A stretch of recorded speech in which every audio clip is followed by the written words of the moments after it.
यदि आज देखें अंतर्राष्ट्रीय स्तर पर तो काफ़ी सारी समस्याएं जैसे शिक्षा, स्वास्थ्य, न्याय, प्रदूषण, लोगों का नौकरियों का ना मिलना और ड्रग्स का सेवन में बढ़ोतरी, ये सारी काफ़ी सारी समस्याएं जो आज के डेट पे दिखाई देती हैं।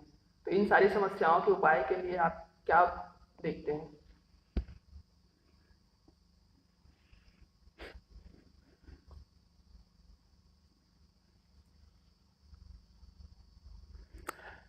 इतनी सारी समस्याएं और बहुत सारी समस्याएं जो आपने नाम नहीं लिए हैं, कुछ ना कुछ तो मूल कारण होंगे।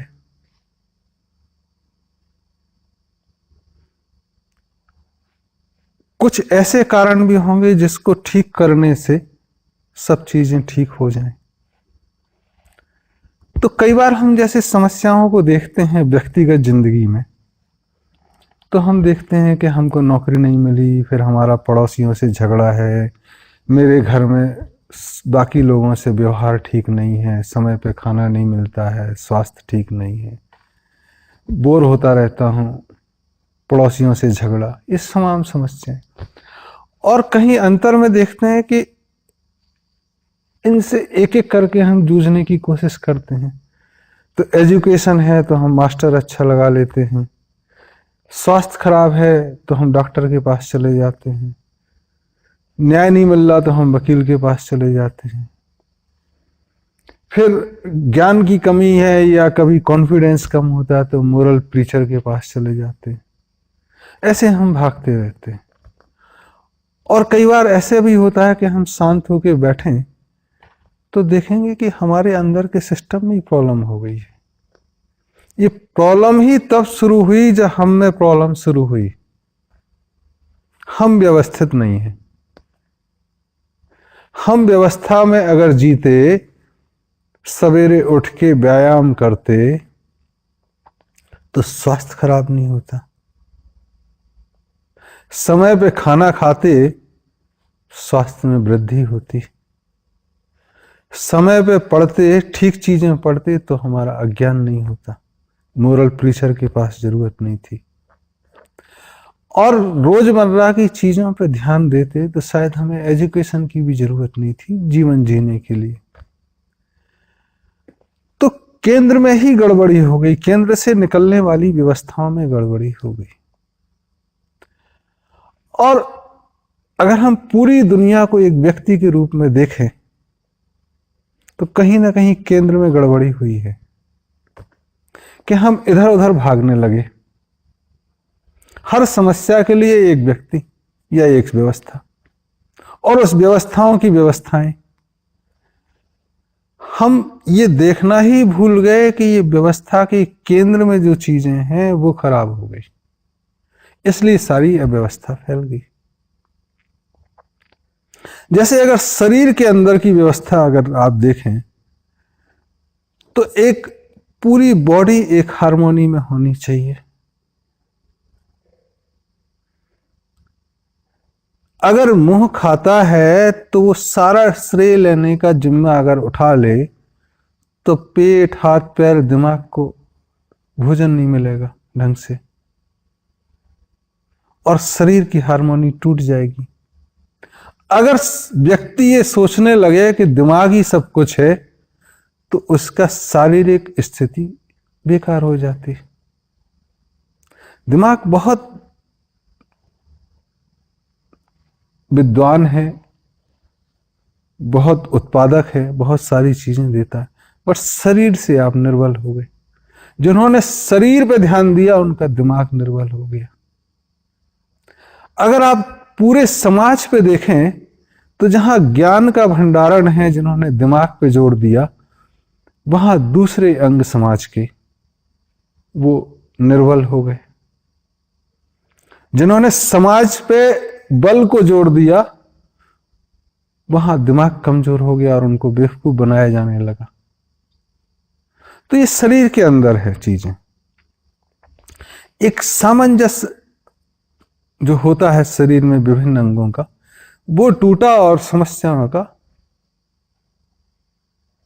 सिलसिलेवार पैदा होना, उठते बढ़ते रहना, एक समस्या मुंह बाय खड़ी रहेगी, फिर दूसरी आ जाएगी, फिर और आप निजात नहीं पा पाएंगे। और अगर एक दिन आप बैठ के देखें कि केंद्र में देखें कि चीजें हमसे ही खराब हुई हैं, हमारी व्यवस्था से ही खराब हुई, तो ठीक धीरे धीरे होने लगती है।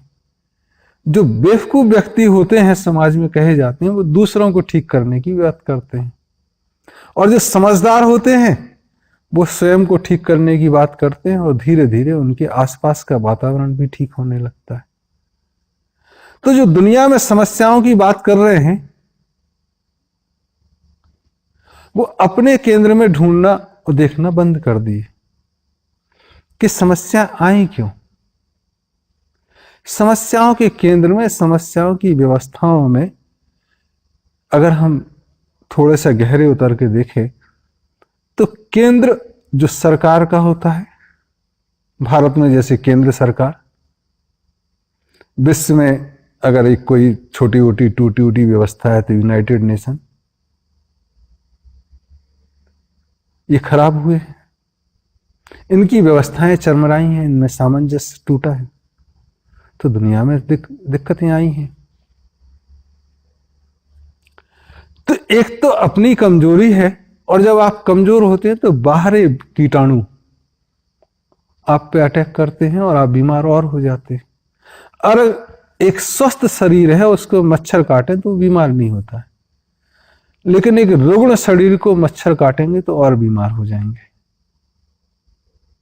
तो ऐसे ही चरमराई हुई व्यवस्थाओं को, टूटी हुई व्यवस्थाओं को बाहर से आक्रमण आता है तो वो और टूट जाती है और रुग्ण हो जाती है, फिर इधर उधर हाथ पैर मारते रहते हैं और एक दूसरे को दोष देते रहते हैं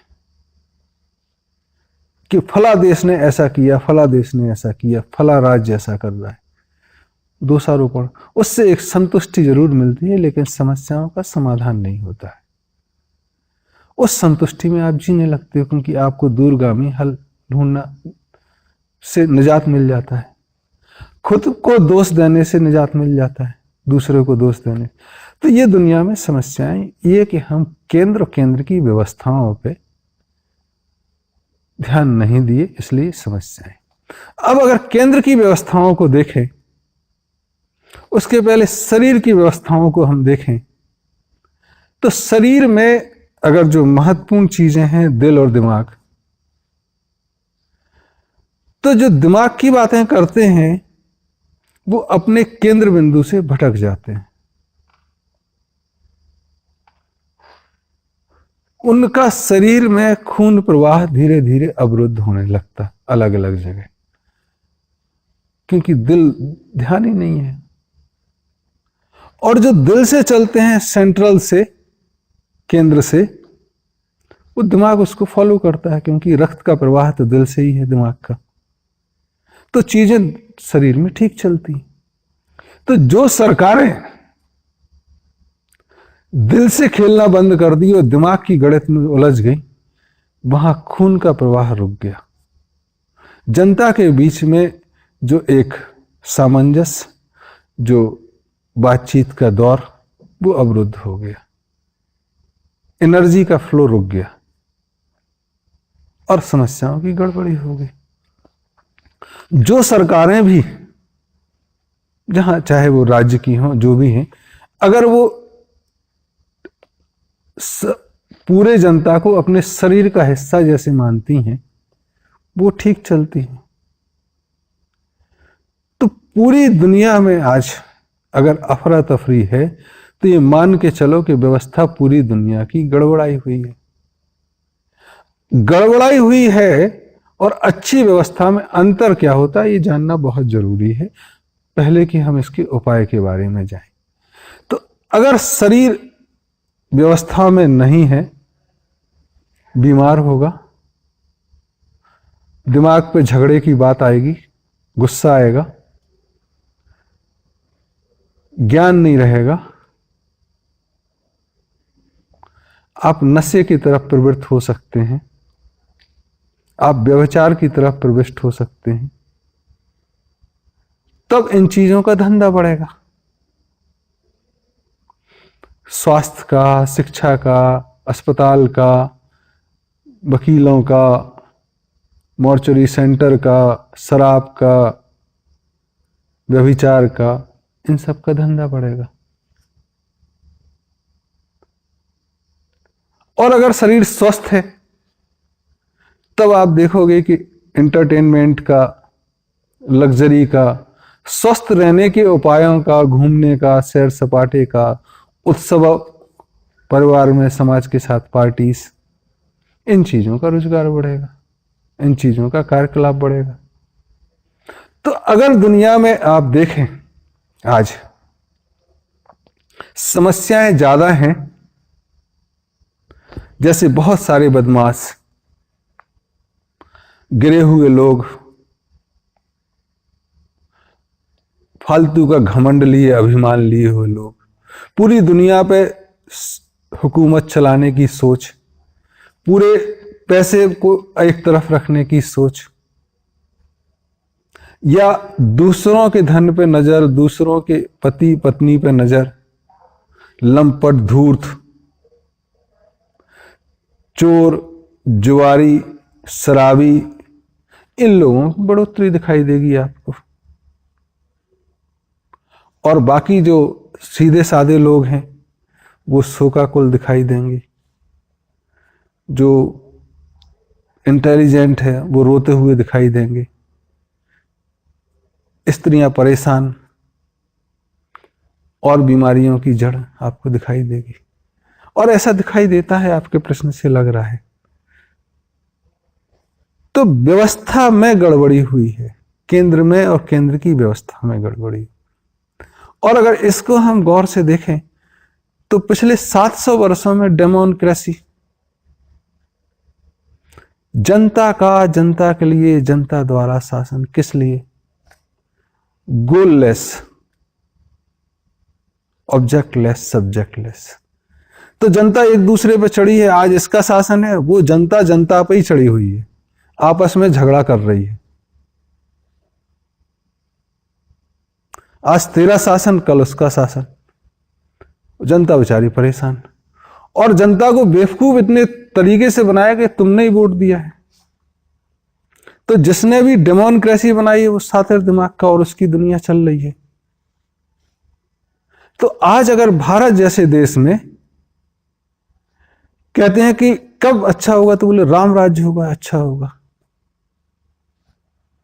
तो राम राज्य की बात करना ही ये दर्शाता है कि आज राम राज्य नहीं है, उनके सुखों का राज्य आज नहीं है। तो उसके पहले तो रावण का राज्य था। तो रावण का राज्य अगर है तो उसको समाप्त करोगे, फिर एक वॉइड आएगा, शून्य आएगा।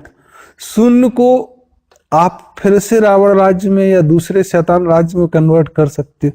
कई लोगों को आदत होती है कि वो एक अंधेरी सुरंग से निकल के दूसरी अंधेरी सुरंग में घुस जाते।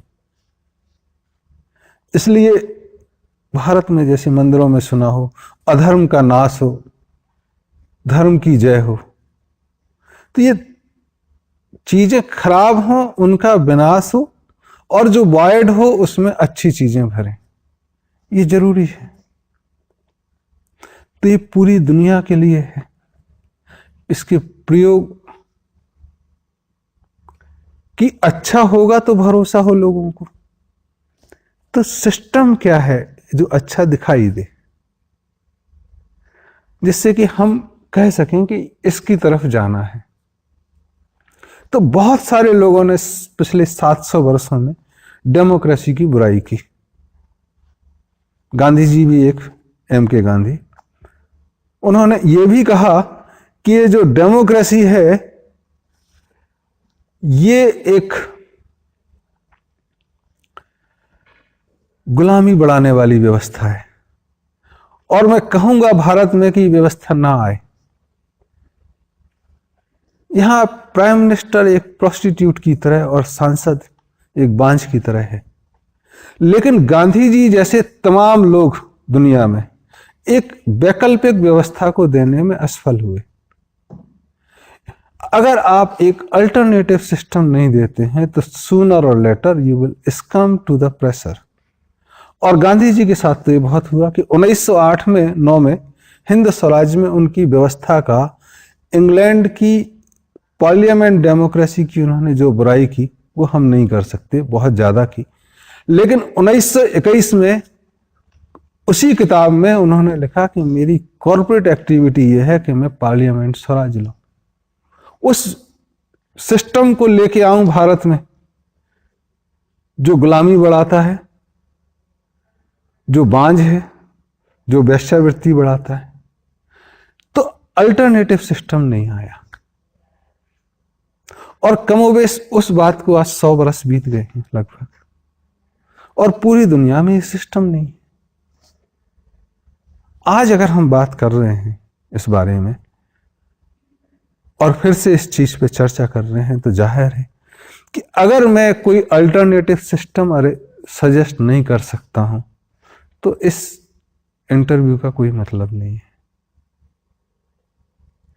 ऐसे में जब पिछले कई वर्षों में जो भी गुरुओं का, बुजुर्गों का आशीर्वाद रहा, उसमें ये सजेस्ट किया गया कि हो सकता है बात पुरानी लगे, लेकिन श्रम की, लेबर की, सभी वर्गों में, सभी लाइकिंग्स में और सभी उम्र में अगर विभाजन की व्यवस्था ठीक कर दी जाए तो ठीक होगा।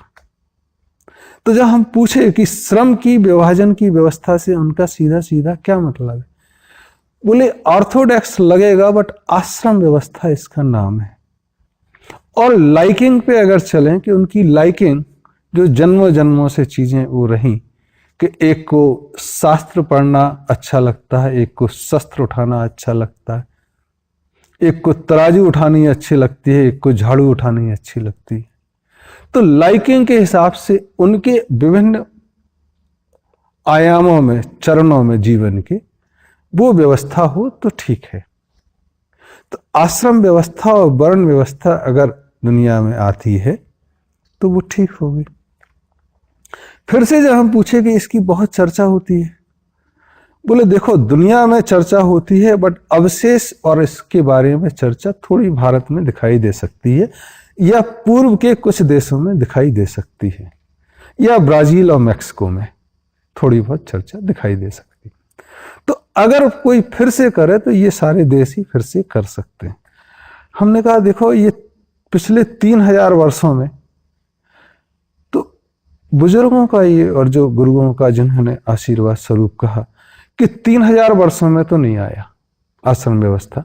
चर्चा जरूर हुई बट है नहीं, ना बुद्ध के जमाने में, ना महावीर के, ना गौतम बुद्ध के जो समकक्ष पाइथागोरस या ईसा मसीह या पैगंबर साहब, इनके जमाने के बाद दिखाई नहीं दी है, ना चाणक्य वगैरह। यूनान और मिस्र में भी ये चीजें नहीं दिखाई दी। तो चर्चा जरूर हुई, लेकिन ये एक व्यवस्था हो सकता है पुराने युग में रही हो और शीर्ष में रही हो। तो ये व्यवस्था अगर आती है तो ठीक है। तब उनका कहना था कि इसको एक दूसरे दृष्टि से देखें कि ये व्यवस्था अच्छी कैसे है। तब बताया गया कि सूरज अगर देखें तो सूरज में हर 12 वर्षों में एक परमाणु विस्फोट होता है। ऐसे ऐसे हर 12 वर्षों में परमाणु विस्फोट होता है और 96 वर्ष में एक बड़ा विस्फोट होता है। तो आदमी का शरीर उन विस्फोटों के हिसाब से शायद संरचित है। तो 6 वर्षों तक सूरज बढ़ता है, फिर ढलता है, फिर विस्फोट होता है, फिर अगले 6 वर्षों में। तो आदमियों का जो संरचना है हर 12 वर्षों में बदल जाती है। जीवन के पहले 12 वर्ष बाल्यावस्था, फिर 12 से 24 टीन एज किशोरावस्था जो भारत में कहते, फिर गृहस्थ में शादी, फिर शादी का उतरता हुआ, फिर 50, 48 से 60, 60 से 72, 72 से 84, 84 से 96 में एक पूरा कहा गया है कि चरण पूरे हो जाएंगे। तो ऐसे ऐसे 12 के 8 चरण। इन 6 वर्षों में अभी 12 में बढ़ोतरी होती है और 6 वर्षों में स्टेबलाइज होती हैं चीजें। तो शुरू के 6 वर्षों में बच्चा बढ़ता है, फिर स्टेबलाइज होता है, फिर बढ़ता है। तो जैसे टीन एज में देखें कि 12 से 18 वर्ष तक कौमार बढ़ता है, फिर स्टेबलाइज होता है। जैसे आम पकता है, आम बढ़ता है फिर पकता है, फिर बच्चे हुए, बच्चे स्टेबलाइज हुए। तो ये 24-24 बरस का जो आयाम है, इसको एक आश्रम में विभक्त किया गया है। ऐसे 4 आयाम, इस पे पंडितों में, ब्राह्मणों में चर्चा हो सकती है, और वो हो सकता है मेरे से अच्छा जानते हो कई लोग जो ज्ञानी हो। ऐसे 4 आश्रम लाइकिंग में जो बताया गया कि एक एक्सट्रोवर्ट, एक इंट्रोवर्ट, और उसमें हाई लो, शास्त्र शस्त्र तराजू, वो ये चीजें उठाना। तो इनके हिसाब से वो कर्म में विभक्त हो। कर्म इसलिए चाहिए, एक तो शरीर चलता रहे, जो दैनिक कार्य हैं, नहाना, बाथरूम जाना, खाना खाना, और ये शरीर के द्वारा कार्य होना, कि शरीर के द्वारा काम नहीं होंगे तो शरीर को कार्य की जरूरत नहीं है। तो हाथ पैर चलना चाहिए, तो जितने हाथ पैर चल सके उतने चलाने। तब वह कहते हैं मशीनों में जो शरीर के अंदर विद्यमान है और शरीर के बाहर जो विद्यमान है, उसमें एक सामंजस्य स्थापित होना चाहिए कि शरीर के अंदर की मशीनरी अगर उपयोग में नहीं लाई जाएगी तो वो खराब हो जाएगी। जैसे हाथ का उपयोग आप घुमाने में नहीं करो तो शोल्डर्स फ्रोजन हो जाएंगे। अगर पैर की कसरत नहीं तो वर्कआउट करना पड़ेगा, अगर दोनों नहीं हुई तो फ्रोजन हो जाएंगे, बेकार हो जाएंगे। तब कार्य में लिप्त रहे, रोज काम मिले, ये रोजगार है। पशु पक्षी सारे जानवर खाने की दौड़ में रहते हैं, पेट दिया हुआ है जिससे जिंदगी चलती है। आपने देखा होगा कि जो साधु संत भूख से, शरीर के और सेक्स की भूख से ऊपर उठ गए, वो कहीं भागते नहीं है, वो सूरज की रोशनी से लेते। तो जो उस स्टेज तक नहीं पहुंचे हैं उनके लिए सब चीजें जरूरी हैं। तो एक सामंजस्य जरूरी है। और अगर हम आश्रम व्यवस्था ठीक से ला पाए तो ये सारी समस्याएं आएंगी ही नहीं। जैसे हमने शुरू में कहा कि अगर शरीर में व्यवस्था ठीक हो तो ये बीमारियां आएंगी नहीं।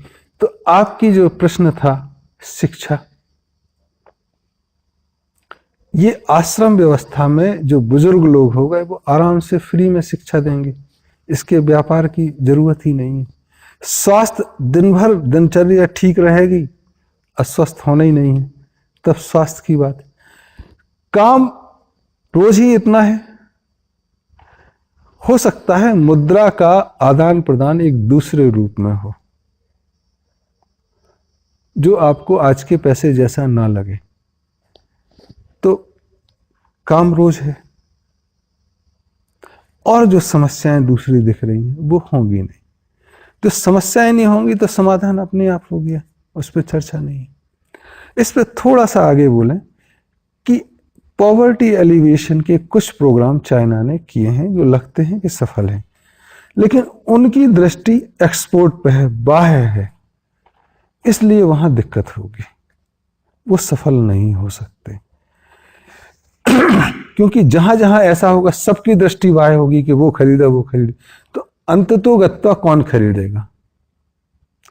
तो ऐसा मॉडल जो कंजम्पशन का हो, हम ही पैदा करें, हम खाएं, produce the cake and eat it too, वो सिस्टम चलेगा।